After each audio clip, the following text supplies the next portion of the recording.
The Christmas lights twinkled against the frosted windows of our family home in suburban Denver, casting warm, golden shadows across the dining room where I'd spent countless holidays before. I was arranging the last of the poinsettias on the mantelpiece when the familiar scent of my mom's honey-glazed ham drifted from the kitchen. Everything looked picture-perfect. The red tablecloth I'd ironed that morning, the centerpiece I'd spent 2 hours crafting, the wrapped presents beneath our 7-foot Douglas fir. At 30, I should have felt grateful to be home for another Christmas. Instead, a knot of anxiety twisted in my stomach as I watched my dad, Robert, sitting in his leather recliner, scrolling through his phone with that familiar cold expression he'd been wearing around me for weeks. "Sarah, honey, can you help me with the gravy?" My mom, Linda, called from the kitchen, her voice carrying that forced cheerfulness she'd perfected over the years. I smoothed down my red sweater, the one she'd bought me last Christmas when things were different, when I still had my engineering job at Lockheed Martin, when I was still the daughter they were proud of instead of the burden I'd apparently become. 8 months. That's how long I'd been back in this house after the layoffs hit our division like a tsunami. 8 months of sending out resumes, going to interviews, networking events, and freelance gigs just to keep myself afloat. 8 months of my dad's increasingly pointed comments about independence and self-reliance, and how, when I was your age, I'd already bought my first house. What he didn't know, what neither of them knew, was that for the past 6 months, I'd been quietly transferring money from my savings account to theirs every time their mortgage payment came due. The bank statements were hidden in my laptop bag upstairs. $3,000 in March when Dad's hours got cut at the auto shop. $3,000 in April when Mom's medical bills from her diabetes medication spiked. Another $3,000 in May, June, July, and August.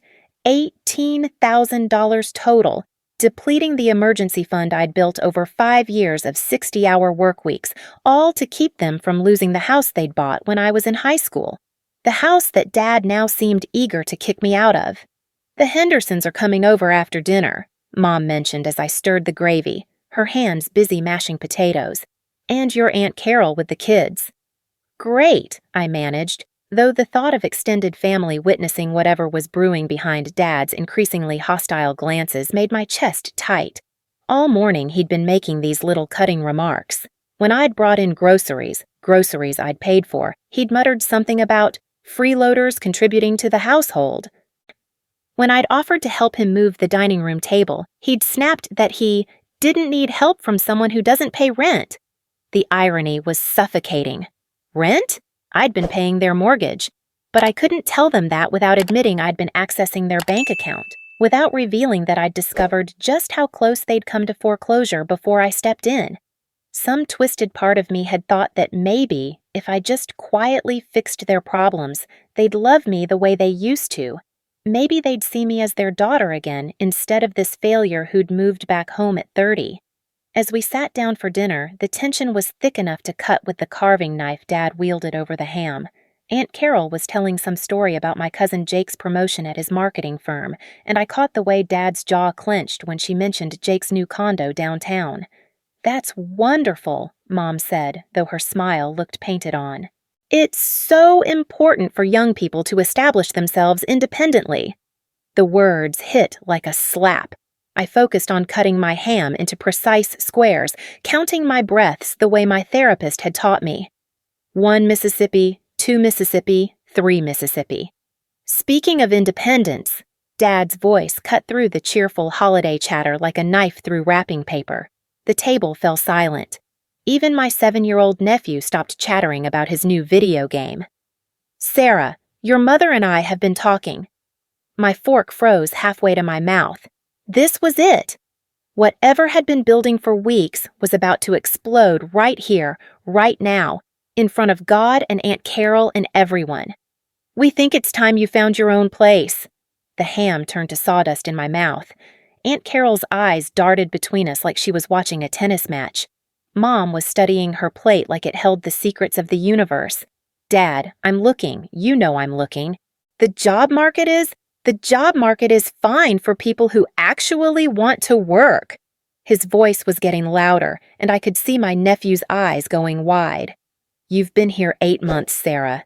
8 months of eating our food, using our electricity, our water, our internet. 8 months of acting like you're 16 again instead of a grown woman. Robert, Mom whispered, but it was barely audible. No, Linda, she needs to hear this. Dad set down his fork with deliberate precision. You're a leech, Sarah, a 30-year-old leech who's draining this family dry. You can't stay here anymore. The words hung in the air like smoke from a house fire. I felt my face burning, felt every pair of eyes at that table boring into me. Aunt Carol was staring at her lap. My nephew had stopped eating entirely. Mom looked like she might cry, but she wasn't saying anything. She wasn't defending me. She was just sitting there, letting him destroy me in front of our entire family on Christmas Day. You have until the end of November to figure it out, Dad continued, and his voice had taken on this cold, administrative tone like he was firing an employee. We can't afford to support you anymore. We've got our own bills to worry about. The irony was a physical pain in my chest. Their bills. The bills I'd been paying. The mortgage payment that was due in 6 days. The one I'd already transferred money to cover just that morning while they were at church. I understand, I said quietly, because what else could I say? That I'd been keeping them housed for half a year, that their mortgage would have gone into default months ago without my leeching, that every penny I'd spent on groceries and utilities had come from my own rapidly dwindling savings account. The rest of dinner passed in a blur of forced small talk and sideways glances. Aunt Carol tried to fill the silence with chatter about her book club and the weather forecast, but the damage was done. I helped clear the table mechanically, smiling and nodding when family members offered awkward consolations on their way out. You'll figure it out, honey, Aunt Carol whispered as she hugged me goodbye. Sometimes parents just need tough love. Tough love, right. That night, I sat on my childhood bed surrounded by boxes I'd dragged down from the attic, methodically folding clothes and wrapping picture frames in newspaper. Each item felt like evidence of my failure. The degree from Colorado State that had gotten me the job I'd lost, the employee recognition awards that meant nothing now, the photos of happier times when my parents had looked at me with pride instead of resentment. My laptop was open beside me, showing my bank account balance. After months of secret mortgage payments, groceries, and utility contributions, my emergency fund had dwindled from $35,000 to just under $8,000. I'd been bleeding money to keep this family afloat while they called me a parasite. The worst part wasn't the money, though. The worst part was the look in Dad's eyes when he'd called me a leech, like I was something disgusting he'd found on the bottom of his shoe. Like 30 years of being his daughter had evaporated the moment I'd needed help. Like all those times he'd told me he was proud of me, all those father-daughter dances and graduations and celebrations had been conditional on my success. The moment I stumbled, the moment I needed the kind of support I'd been giving them for months, I became the enemy. I pulled up my banking app and stared at the mortgage payment I'd scheduled for tomorrow morning. $3,000 to keep them in the house where they'd just told me I wasn't welcome. My finger hovered over the cancel button. Maybe I was a leech. Maybe I had been taking advantage of their generosity. Maybe living at home at 30 really did make me a failure, just like Dad said. But as I scrolled through 6 months of bank statements, seeing payment after payment flowing from my account to theirs, seeing grocery receipts and utility bills and insurance payments all funded by my steadily shrinking savings, a different picture emerged. I wasn't the leech in this scenario. I was the host, and I was about to stop feeding the parasites. I canceled the mortgage payment, then I canceled the automatic transfer I'd set up for their electric bill, the gas bill, the water bill, the internet, the Netflix account, the Amazon Prime membership. 6 months of financial support, gone with a few clicks. Let them figure out their own bills for once. Let them discover what it actually cost to maintain the lifestyle they'd been living on my dime while calling me a burden. Let them learn the real meaning of independence. My phone was already buzzing with texts from Mom. Honey, can we talk? Your dad didn't mean it like that. Family is everything, Sarah. I turned off my phone and kept packing. By morning, I'd be gone. And by the 1st of December, when their mortgage payment bounced and their utilities started getting shut off, they'd discover exactly who the real Leech had been all along. The Christmas lights outside my window had started to blur together, and I realized I was crying. Not for the loss of my childhood home, not for the end of my relationship with my parents, but for the girl who'd spent 6 months sacrificing her financial security for people who saw her as nothing more than a drain on their resources. That girl had deserved better. That girl had deserved parents who loved her unconditionally, who supported her through hard times the way she'd supported them. But that girl was gone now. And the woman packing these boxes was done being anyone's leech. Tomorrow, they'd learn what it meant to survive without me. Tomorrow, they'd discover that the daughter they'd kicked out had been the only thing standing between them and financial ruin. And when Dad showed up at my door screaming about abandoned responsibilities and family loyalty, I'd have just one thing to say to him. Welcome to independence. The morning light streaming through the windows of my new studio apartment felt different, cleaner somehow, like I was seeing sunshine for the first time in months. I'd found this place on Craigslist 3 days after Christmas, a tiny but bright space in Capitol Hill that cost exactly what I'd been secretly paying toward my parents' mortgage. The irony wasn't lost on me. I was sitting cross-legged on my air mattress, laptop balanced on my knees, staring at 6 months of bank statements spread across my phone screen like evidence in a murder trial. March 15th. Transfer to Robert Martinez account $3,000. Memo. Mortgage assistance. April 12th. Transfer to Robert Martinez account $3,000. Memo. April payment. May 8th. Transfer to Robert Martinez account $3,000. Memo. Monthly support. The list went on and on. Each entry was a knife twist of clarity, proof of what I'd suspected but hadn't wanted to face. I wasn't the leech who'd been draining this family dry. I was the life support system they'd been feeding off while calling me a parasite. $18,000. Enough for a decent car. Enough for a year's rent in this apartment. Enough to prove that everything Dad had screamed at me during that Christmas dinner was a lie built on financial manipulation so profound it took my breath away. My phone had been buzzing nonstop since I'd moved out. 47 missed calls from Mom, 63 text messages ranging from guilt trips to threats to weird emotional manipulation that would make a therapist's head spin. But it was the voicemail from Dad that morning that had really opened my eyes. Sarah, I don't know what you did, but the mortgage company called. There's some kind of mix-up with the automatic payments. You need to call me back right now and fix this. This is family, Sarah. You don't abandon family. Fix this. Like it was my responsibility. Like the house they'd kicked me out of was somehow still my problem to maintain. The audacity was breathtaking. I screenshot every bank statement, every payment confirmation, every receipt. Then I called my friend Nora, the only person who'd listened to me vent about the family situation without trying to fix it or minimize it. You paid their mortgage for 6 months? Nora's voice came through my phone speaker while I made coffee in my tiny kitchenette. Sarah, that's insane. Why didn't you tell them? Because I thought... I paused, measuring coffee grounds with surgical precision. I thought if I just quietly fixed their problems, they'd love me again. Like maybe if I proved my worth through financial contribution, Dad would stop looking at me like I was this massive disappointment. And instead, he called you a leech while you were literally keeping them housed. On Christmas, in front of Aunt Carol and her kids. Nora was quiet for a long moment. Sarah, you know this is financial abuse, right? Like textbook emotional and financial manipulation. They made you believe you were the problem while you were actually the solution. The words hit like ice water. Financial abuse.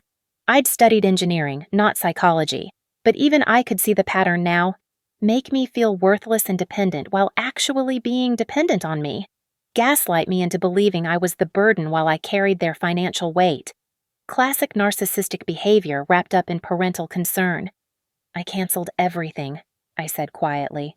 Every payment, every automatic transfer. Let them figure out what independence actually costs. Good. They made their bed with that Christmas dinner stunt. Now they get to lie in it.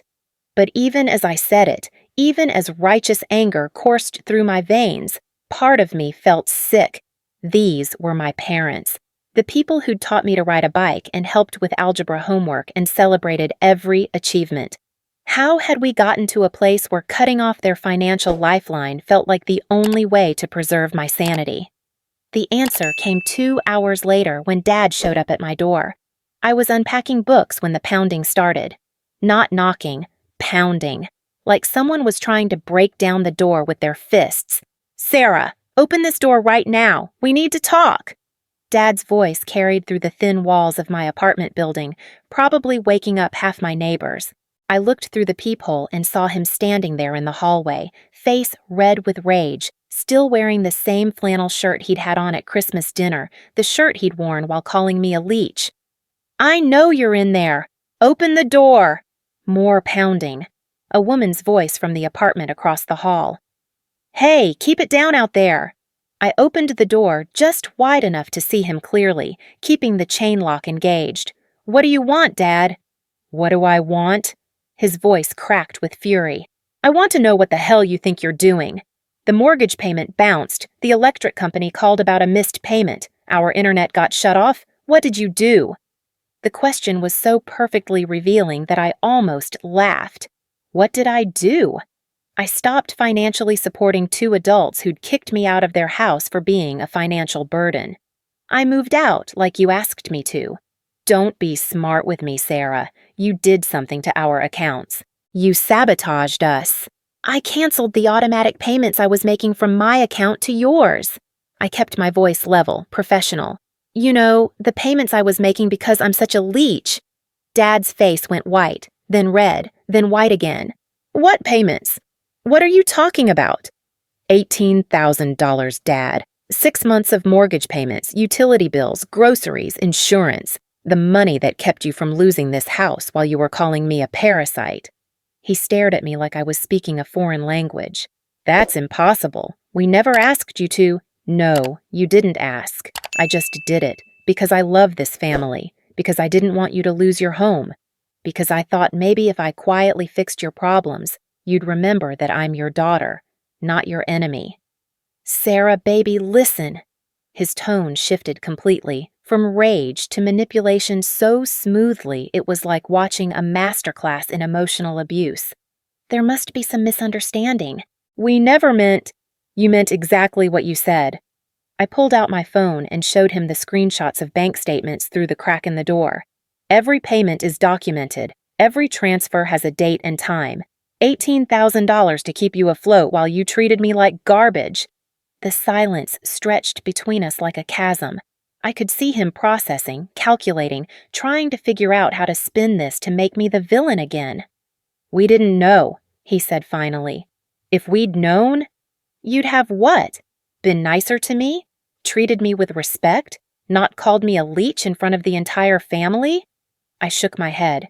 Dad, you made it very clear what you think of me, so I'm giving you exactly what you wanted.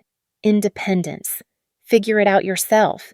Sarah, please, we're family. You can't just abandon family. The word abandon hit like a physical blow. Like you abandoned me at Christmas dinner? Like you abandoned any pretense of loving me unconditionally the moment I needed help? That's different. No, it's not. You made your choice. You chose to humiliate me, to treat me like a burden, to kick me out without knowing or caring how I'd contributed to this family. So now you get to live with the consequences of that choice. I closed the door and turned the deadbolt. Dad pounded for another 10 minutes, his voice cycling through anger, bargaining, and what sounded like genuine panic as the reality of their financial situation sank in. When he finally left, I sat on my air mattress and cried, not from sadness, but from a weird mixture of relief and grief. Relief that I'd finally stood up for myself. Grief for the family I'd thought we were. Over the next 2 weeks, the calls and texts escalated. Mom tried the gentle approach. Honey, your father is sorry. He didn't mean what he said. Can't we work this out? Then the guilt trip. You're destroying this family, Sarah. Is that what you want? Then the threats. Fine, be selfish, but don't come crawling back when you need us. The beautiful thing was, I didn't need them. For the first time in 8 months, my bank account wasn't hemorrhaging money to keep other people afloat.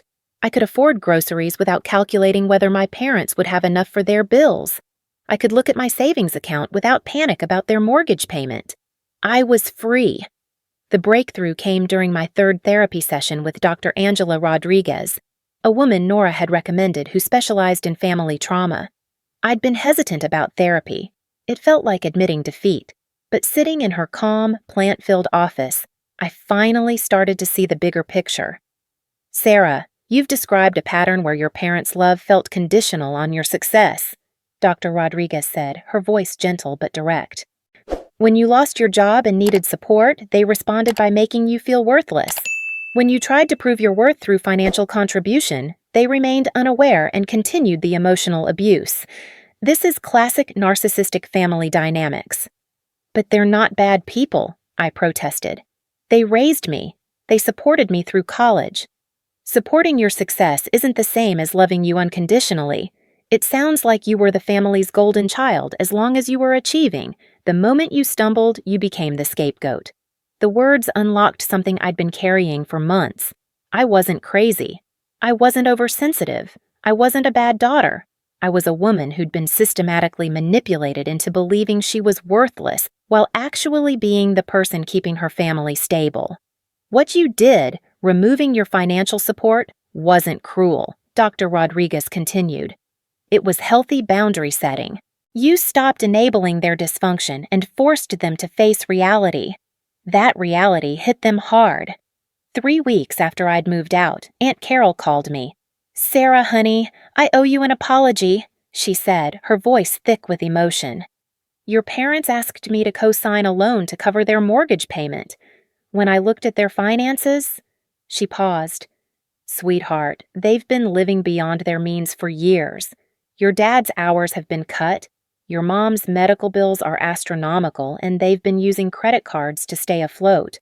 "I know," I said quietly. "That's why I was helping. But they never told us you were helping. They made it sound like you were just taking advantage." The truth was spreading through our extended family like ripples on a pond. Uncle Mike called to apologize for the cold shoulder he'd given me at Christmas. My cousin Jake reached out to say he'd heard my side of the story and couldn't believe what I'd been dealing with. Even Mom's sister Patricia, who'd always been Dad's biggest defender, sent a text. "I had no idea what you were going through. Your parents painted a very different picture." But the real vindication came 6 weeks after I'd moved out, when my landlord called to tell me someone was at my apartment building asking questions about me. "Some older woman," he said. "Says she's your mother. She seemed really upset, wanted to know if you were okay, if you were eating enough, if you needed help with rent." Mom had driven across town to my building, talked to my landlord, probably asked my neighbors about me.